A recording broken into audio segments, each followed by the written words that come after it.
With bilateral relations between Russia and the United States deteriorating over the past few years, how will they develop in the future?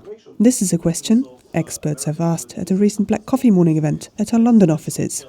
Many believe the relations won't improve anytime soon. They are in a state of systemic confrontation, and I think they will remain largely confrontational until the end of the next presidential cycles in Russia and the United States.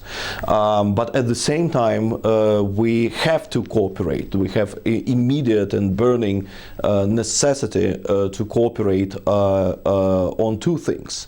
First, in order to avoid further escalation of US-Russia relations, which is unfortunately probable.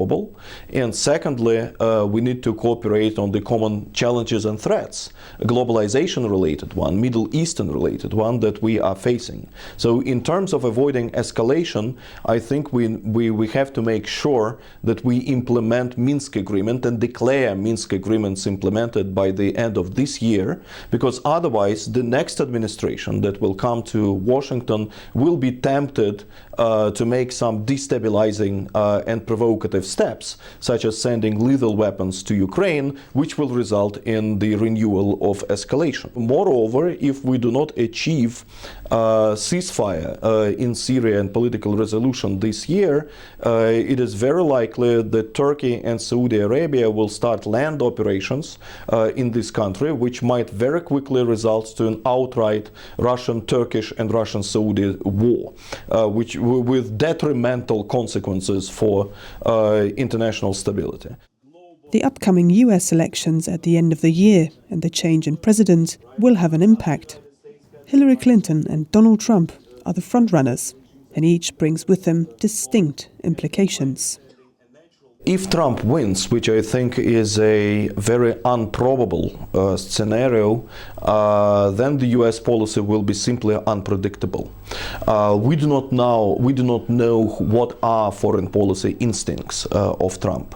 He presents himself as a pragmatist who can make deals with any foreign leaders, with any countries in the world. But what will be in reality, we simply don't know. And moreover, of course, the American foreign policy is a presidential foreign policy, but we know that it is to a big extent elaborated and defined by foreign policy communities, by the advisors, by the people who are around the president and who are advising and assisting him on foreign policy issues. Trump has no foreign policy experience at all, right? If he becomes president, he will be one of the least knowledgeable American politicians about what's going on beyond American borders.